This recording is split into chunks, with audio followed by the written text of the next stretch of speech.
됐어. 오늘은 로마서 8장 1절부터 11절에 있는 말씀을 가지고 나는 예수님 안에 있는가라는 제목으로 여러분과 함께 말씀을 나누기 원합니다. 먼저 말씀을 봉독하겠습니다. 그러므로 이제 그리스도 예수 안에 있는 자에게는 결코 정죄함이 없나니 이는 그리스도 예수 안에 있는 생명의 성령의 법이 죄와 사망의 법에서 너를 해방하였습니다. 율법이 육신으로 말미암아 연약하여 할 수 없는 그것을 하나님은 하시다니 곧 죄로 말미암아 자기 아들을 죄 있는 육신의 모양으로 보내어 육신의 죄를 정하사 육신을 따르지 않고 영을 따라 행하는 우리에게 율법의 요구가 이루어지게 하려 하십니다. 육신을 따르는 자는 육신의 일을, 영을 따르는 자는 영의 일을 생각하나니 육신의 생각은 사망이요 영의 생각은 생명과 평안이니라. 육신의 생각은 하나님과 원수가 되나니 이는 하나님의 법에 굴복하지 아니할 뿐 아니라 할 수도 없습니다. 육신에 있는 자들은 하나님을 기쁘시게 할 수 없느니라. 아멘. 기도하겠습니다. 우리가 육신의 일을 따라 살고 있는지 하나님의 영을 따라 살고 있는지 돌아보기 원합니다. 이 시간 우리가 말씀을 통해서 하나님이 주신 은혜를 깨닫게 도와주시고 내가 지금 그리스도 예수 안에 있는지를 돌아보는 시간 되게 하여 주옵소서. 감사드리며 예수님의 이름으로 간절히 기도하옵나이다. 아멘.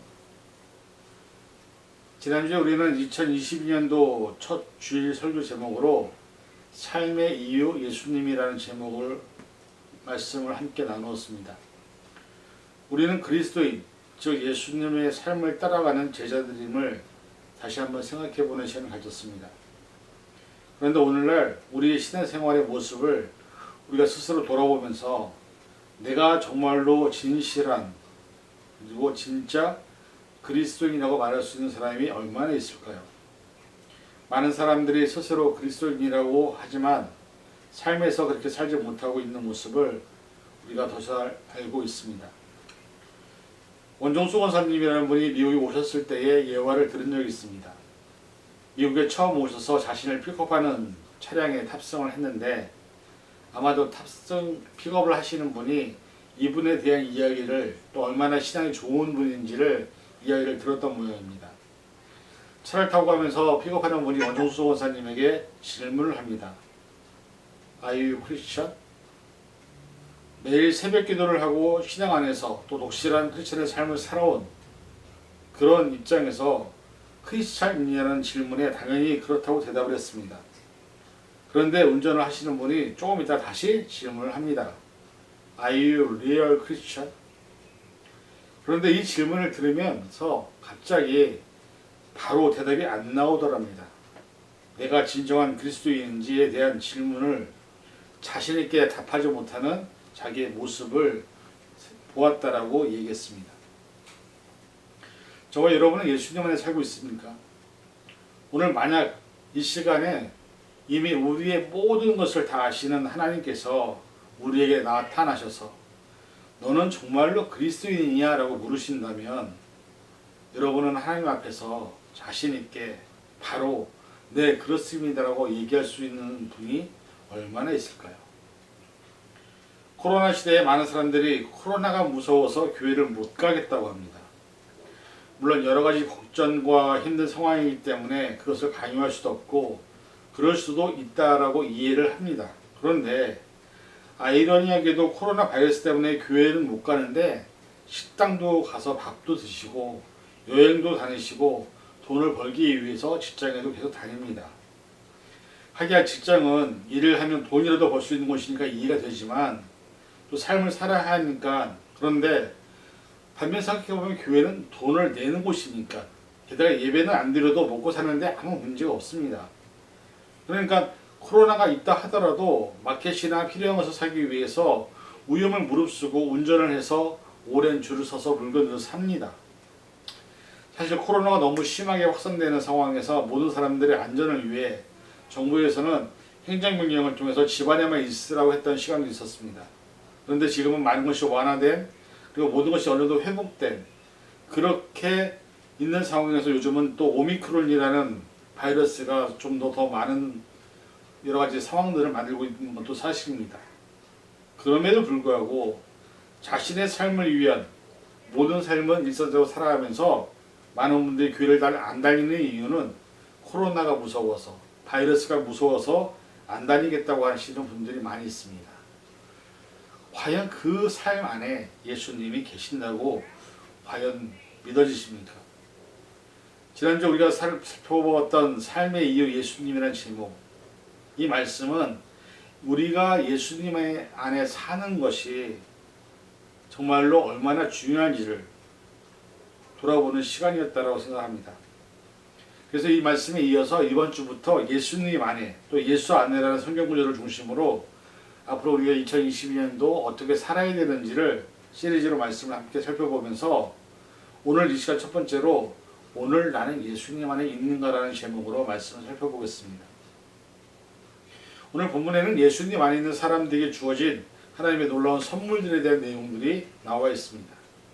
그 내용을 통해서 내가 충분히 하나님의 주신 축복 안에 살고 있는지 아니면 선물의 가치를 모른 채 여전히 육신 가운데 살고 있는 사람인지 하나님의 영에 속한 사람인지 우리 스스로를 살펴보면서 우리의 신앙의 상태를 점검하고 2022년도에는 좀 더 하나님께 가까이 갈 수 있는 신앙이 되기를 바라는 마음으로 말씀을 같이 나누기 원합니다.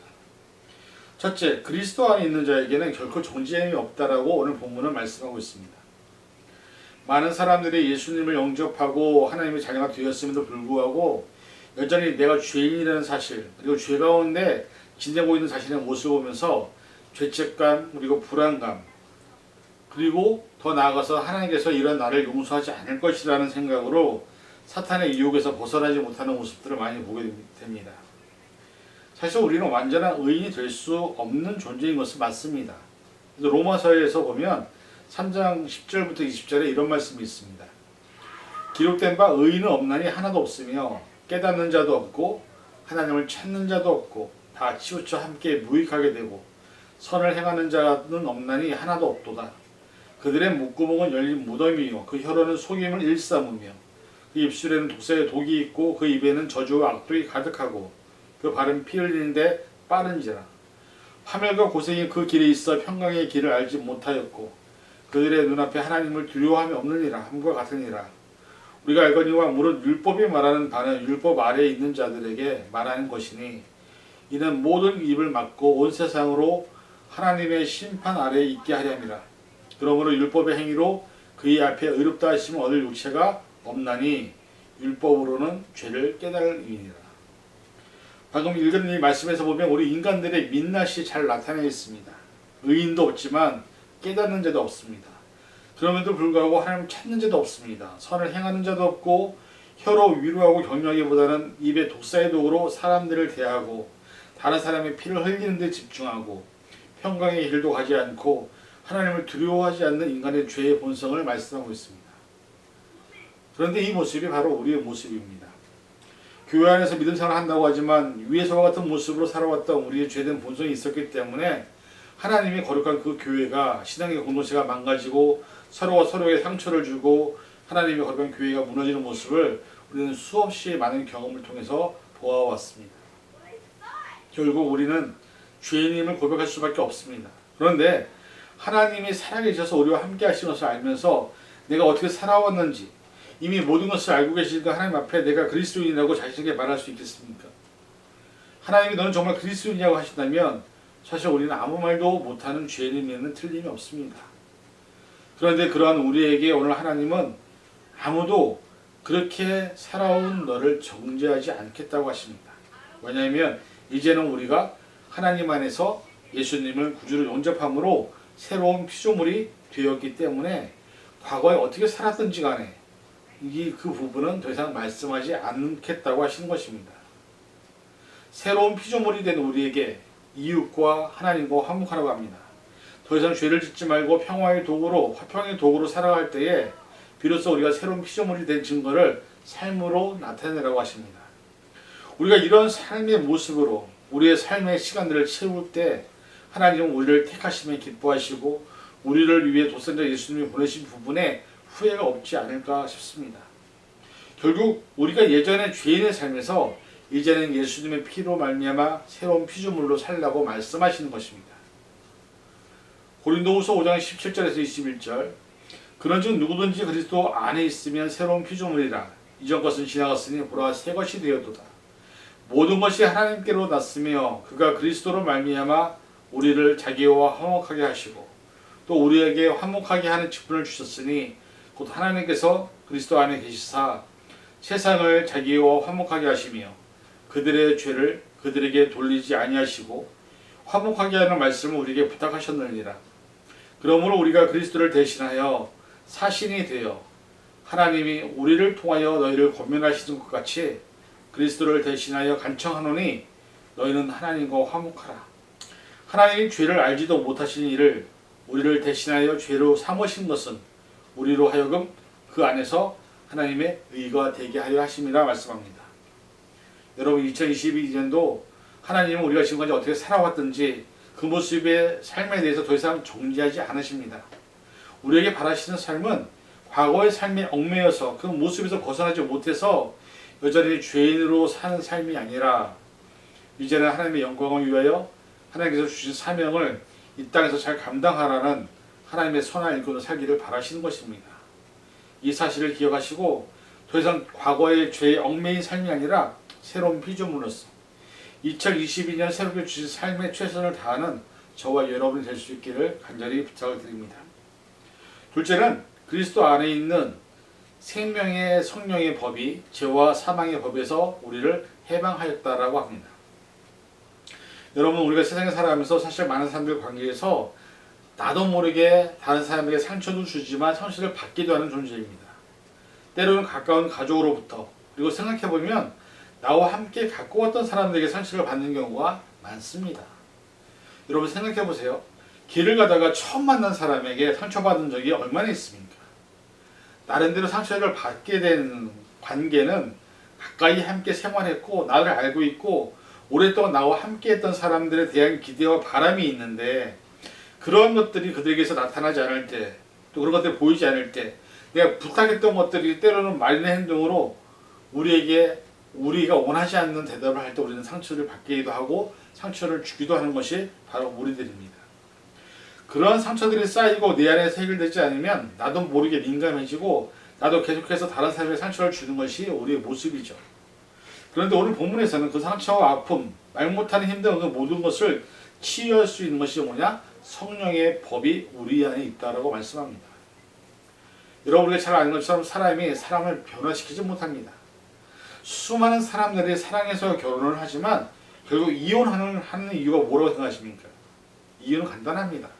서로가 사랑한다고 하지만 서로를 이해하고 용납하고 인정하기보다 그 사람을 내가 원하는 대로 바꾸려고 수없이 많은 시간과 노력을 해왔지만 오랜 시간이 흘러도 바뀌지 않기 때문에 결국은 서로 포기하는 것이 이혼에 도달하는 길이죠.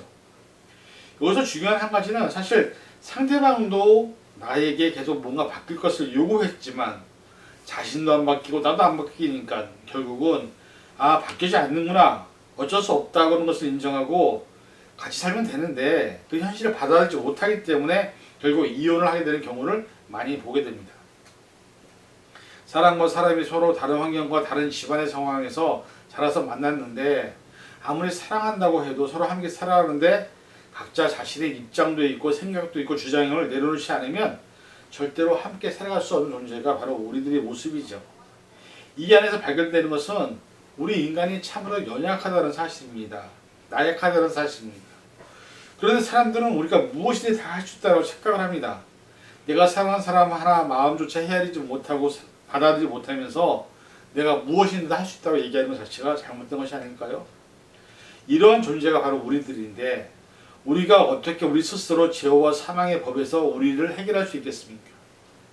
인간의 역사 이래로 수많은 종교가 있었습니다.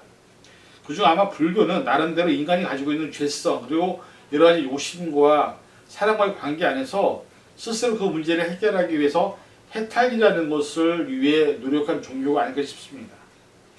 사실 사람이 욕심을 내려놓고 내게 주어진 상황을 인정하며 다른 사람과의 관계 안에서 쌓인 것들 다 내려놓는 수련을 통해서 해탈의 경계에 이르는 모습을 지향했던 종교가 바로 불교입니다. 여러분, TV 프로그램 중에 나는 자연인이다라는 프로그램이 있습니다. 세상에서 사람들과 더 이상 함께 살지 못해서 결국 자연에서 혼자 와서 자연과 더불어 살아가는 사람들의 모습을 보여주는 프로그램입니다. 그런데 그들의 모습이 참으로 편안하고 여유가 있어 보입니다. 왜일까요? 경쟁하는 사회가 아닌 혼자 사니까 다른 사람과 부딪힐 필요가 없습니다. 자연에서 주는 것만 가지고 만족하니 욕심도 없습니다. 사실 불교도 산에 올라가서 사람들과 관계를 하지 않은 채 정신 수련만 하면 그 다음에 심신을 자연 안에서 살아가는데 그렇게 많은 다툼이나 싸움이 일어나지 않는 것은 당연한 일입니다. 그런데 우리가 살아가는 세상은 어떻습니까? 치열한 경쟁사회 안에서 누군가를 누르지 않으면, 이기지 않으면 살아갈 수 없는 사회적 구조 안에 살고 있습니다. 누군가와 싸우고 경쟁해야만 살아남을 수 있는 세상에 살고 있습니다. 그래서 우리가 세상을 흑암이라고 얘기합니다. 그런데 그 흑암의 세상 속에서 하나님 우리에게 바라시는 것이 빛으로 살아가라 하십니다.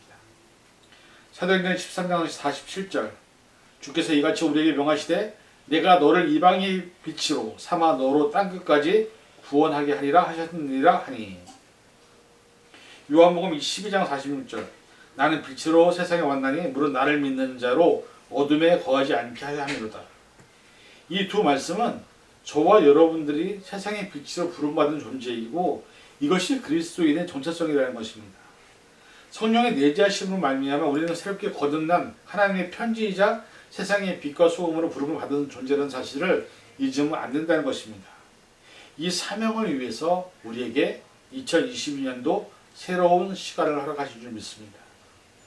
에베소서 2장 3절에서 8절, 전에는 우리도 다 그 가운데서 우리 육체의 욕심을 따라 지내며 육체의 마음을 원하는 것을 하여 다른 일과 본질상 진노의 자녀이더니 긍휼이 풍성하신 하나님이 우리를 사랑하사 그 사랑을 인하여 허물로 죽은 우리를 그리스도와 함께 살리셨고 또 함께 일으키사 그리스도 예수 안에서 함께 하늘에 앉히시니 이는 그리스도 예수 안에서 우리에게 자비하심으로 그 은혜의 지극히 풍성함을 오는 여러 세대에 나타내려 하십니다. 너희는 그 은혜에 의하여 믿음으로 말미암아 구원을 받았으니 이것은 너에게 난 것이 아니요 하나님의 선물이라. 여러분, 우리는 이 놀라운 선물을 받는 존재입니다. 이제는 이 선물로 주어진 삶을 누리며 살아갈 때 하나님이 주신 선물이 의미가 있는 것입니다. 더 이상 죄와 사망의 법에 얽매인 존재가 아닌 하나님의 구원으로 평화의 도구로 또 사랑의 메신저로 거듭난 존재임을 잊지 마시고 하나님의 뜻에 순종해서 나와 함께 있는 가족과 이웃들에게 사랑과 평화를 나눠주는 믿음의 심년들이 되시기를 간절히 부탁드립니다. 셋째로 육신으로 말미암아 연약할 수 없는 그것을 하나님은 하신다고 말씀하시죠. 여러분, 우리가 생각할 때 우리가 어떤 존재라고 생각하십니까? 과학이나 의학의 발달, 문명의 큰 업적, 여러 가지 위대한 결과를 이룬 것을 보면서 야, 인간은 참으로 위대하다라고 할 수도 있지만 사실 사람은, 각 개인은 참으로 나약하고 연약한 존재임을 부인할 수밖에 없습니다. 과학이나 문명의 발전을 보면 우리는 하는 감탄사가 나올 수밖에 없죠. 이번에 코로나 사태를 보면서 저는 말씀을 묵상하다가 갑자기 문득 창세기 11장에 나타난 바벨탑 사건을 생각하게 되었습니다. 물론 사람들은 이성을 가진 존재이고 다양한 학문과 의학과 과학은 날로 발전을 하고 있는 것은 사실입니다. 그래서 간혹 언젠가 예전에 보았던 공상과학 영화가 현실이 될 수도 있겠다는 생각을 해봅니다. 그런데 우리가 잘 알다시피 창세기 11장에는 모든 민족의 언어가 하나일 때 사람들이 높은 탑을 쌓으면서 자신들의 목표가 무엇인지 함께 말하는 것이 나와 있습니다. 창세기 11장 1절에서 4절, 온 땅의 언어가 하나요 말이 하나였더라. 이에 그들이 동방으로 옮기다가 신할 평신을 만나 거기 거류하며 서로 말하되 자 벽돌을 만들어 견고히 굽자 하고 이에 벽돌로 돌을 대신하며 역청으로 진흙을 대신하고 또 말하되 자 성읍과 탑을 건설하여 그 탑 꼭대기를 하늘에 닿게 하여 우리의 이름을 내고 온 지면에 흩어짐을 면하자 하였다니. 여러분, 이 말씀에서 주목할 것은 성읍과 탑을 건설하여 그 탑 꼭대기를 하늘에 닿게 하여 뭐라고 말합니까? 우리의 이름을 내고라는 표현이 나옵니다. 사람들은 자신의 이름을 내기를 좋아합니다. 그래서 신문에 자신들을 드러내고 또 페이스북이나 유튜브나 또 인스타그램 같은 소셜 네트워크에 자신의 일상인 업적을 올리는데 지금 최선을 다하고 있습니다. 사실 예전에는 그런 일이 어려운 일이었지만 개인 휴대폰으로 이제는 얼마든지 영상을 만들고 자신이 누구인지, 자신이 얼마나 많은 일을 했는지 또 그렇게 자신의 이름을 내는 일이 전부인 것처럼 이 세상은 변해가고 있습니다. 그리고 불과 코로나가 생기기 전 세상에서 가장 큰 이슈가 되었던 것이 뭔지 아십니까? 혹시 여러분 기억하실지 모르겠지만 바로 AI 인공지능 로봇의 출현이었습니다. 사실 인공지능 로봇이 하는 일은 인간들이 하는 것보다 몇천 배 효과적으로 많은 일을 할 수 있었기 때문에 많은 염려가 뭐였냐면 그 로봇들이 인간들을 대신할 때 많은 사람들이 직업을 잃어버리겠구나 하는 걱정이었습니다. 사람들은 인공지능 로봇이 만들어지면 세상의 모든 것이 다 해결되는 것 같은 상상을 꿈꿨을지도 모릅니다. 이제 차량도 인공 자동 운전 기능이 있어서 사람들이 운전을 하지 않아도 차에서 앉아있으면 원하는 곳을 마음대로 갈 수 있는 시대가 도래했습니다. 아마도 많은 사람들이 상상의 나래를 펴며 인공지능 로봇을 만들고 프로그램을 만드는 코딩이라는 컴퓨터 언어를 배우는 붐도 생긴 것도 사실입니다. 그래서 로봇만 있으면 세상의 모든 것이 편리한 시대를 맞이한다는 기대가 극도로 올라갈 때에 2019년 코로나 바이러스가 나타났습니다. 2월에 발생한 코로나 바이러스로 인해서 전 세계는 마비가 왔습니다. 그리고 팬데믹 상황이 맞이하고 있습니다. 미국 워싱턴대 의대 건강측정평가연구소는 독단적인 모델링을 통해서 분석한 결과 코로나19 사망자 수는 12월 3일 현재 693만 명으로 추정된다고 밝혔습니다. 그리고 대부분의 통계들이 코로나 기간 동안 사망하신 분들이 전 세계로 500만 명이 다 넘는다고 추정을 하고 있습니다. 불과 2년 만에 일어난 일입니다. 그리고 아직도 델타 변이 바이러스 그리고 오미크론까지 해서 아직도 끝나지 않은 바이러스의 전염에 대한 전쟁을 전 세계는 힘들게 벌이고 있습니다. 그런데 그렇게 자랑하고 우리가 그렇게 극찬했던 AI 인공지능 로봇이 할 수 있는 일은 아무것도 없습니다. 사람들이 죽어가고 있고 실험을 통해서 계속해서 백신을 개발하는 입장에서 우리가 자랑했던 바벨탑과 같은 그 과학과 기술과 그 모든 것들이 바이러스 하나를 못 먹는 아무것도 할 수 없는 것이 되어버리면서 결국 인간들의 자랑과 과학과 기술이 바벨탑 사건과 별반 다를 바가 없다는 생각을 하게 되었습니다. 그리고 다시 한번 느낍니다. 우리 인간이 얼마나 연약하고 나약한 존재인지 우리는 코로나 팬데믹 시간을 보내면서 느낍니다. 저와 여러분들은 하나님의 창조물입니다. 인간이 아무리 위대한 과학과 문명, 기술과 문화, 의학을 발전시킨다 한들 인간의 힘으로 막을 수 없는 수많은 상황들이 우리의 삶에 여전히 있음을 잊지 말아야 합니다. 우리가 자랑하는 위대한 업적, 우리가 자랑하는 건물, 우리가 자랑하는 기술, 문화, 환경이 자연재해 앞에서 아무것도 아닌 것을 잊지 말아야 합니다. 캘리포니아에는 아직도 날마다 작고 큰 지진들이 일어나고 있습니다. 바다에서 일어나는 지진은 쓰나미가 되고 그것을 인간이 만든 모든 것을 무너뜨리는 것을 우리가 잘 알고 있습니다. 인간이 막지 못하는 허리케인, 토네이도, 모든 것을 한 번에 베앗아갑니다. 태풍과 같이 오는 비와 바람은 인간이 만든 모든 것을 빼앗아가는데 그런 환경에서 인간이 할 수 있는 것은 아무것도 없습니다.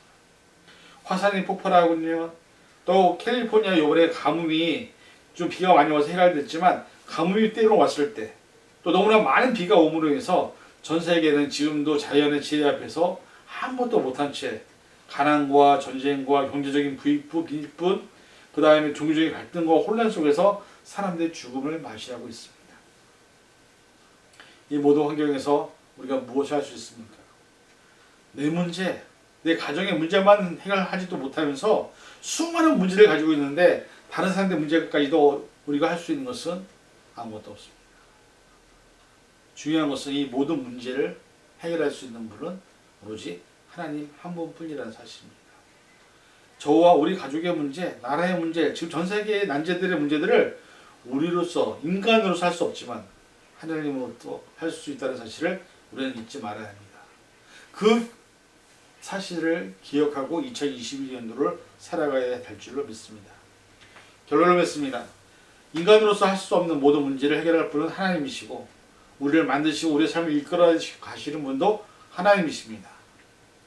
이 모든 문제를 해결할 분이 하나님이시지 인간이 아님을 깨달아야 합니다. 그래서 우리는 우리가 살아가는 삶의 환경, 상황 안에서 모든 것을 아시고 능히 못하실 리 없는 전지전능한 하나님을 믿어야 하는 것입니다. 오늘 우리가 2022년도를 새롭게 시작하고 있지만 앞으로 어떤 일이 또 어떤 삶의 부분들이 있는지에 대해서 아는 사람은 아무도 없습니다. 다만 하나님은 선하신 분이고 완전하신 분이기에 우리에게 모든 것이 허락하실 것을 믿으시고 마태복음 6장 25절에서 33절에 있는 말씀을 읽어드리고 말씀을 마치겠습니다. 그러므로 내가 너희에게 이르노니 목숨을 위하여 무엇을 먹을까 무엇을 마실까 몸을 위하여 무엇을 입을까 염려하지 말라. 목숨이 음식보다 중하지 아니하며 몸이 의복보다 중하지 아니하냐. 공중의 새를 보라. 심지도 않고 거두지도 않고 창고에 모아들이지도 아니하되 너희 하늘 아버지께서 기르시나니 너희는 이것들보다 귀하지 아니하냐.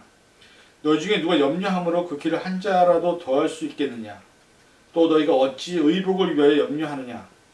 들의 백합화가 어떻게 자라는가 생각하여 보라. 수고도 아니하고 길쌈도 아니하느니라. 그러나 내가 너희에게 말하노니 솔로몬의 모든 영광으로도 입은 것이 이 꽃 하나만 갖지 못하느니라. 오늘 있다가 내일 야공에 던져지는 들풀도 하나님이 이렇게 입히시거든 하물며 너희일까 보냐. 믿음이 적은 자들아 그러므로 염려하여 이르기를 무엇을 먹을까 무엇을 마실까 무엇을 입을까 하지 말라. 이는 다 이방인들이 구하는 것이라. 너희 하늘 아버지께서 이 모든 것이 너희에게 있어야 할 줄로 아시느니라. 그런즉 너희는 먼저 그의 나라와 그의 일을 구하라. 그리하면 이 모든 것을 너희에게 더하시리라. 아멘. 기도하겠습니다. 사랑해 주님, 우리가 2020년을 살아가면서 정말 예수님만이 우리가 존재하고 있는지 살고 있는지 돌아보기 원합니다. 우리의 나약함 부족함을 깨닫게 도와주시고 모든 문제를 해결할 분은 하나님이심을 고백하게 도와주시고 우리를 죄와 사망의 법에서 벗어나게 하시는 분도 성령님을 깨닫게 도와주셔서 2020년도 우리에게 맡겨진 삶을 잘 감당하게 도와주시고 우리의 삶을 통해서 하나님의 영광을 드러내는 빛으로 살아가게 도와주시옵소서.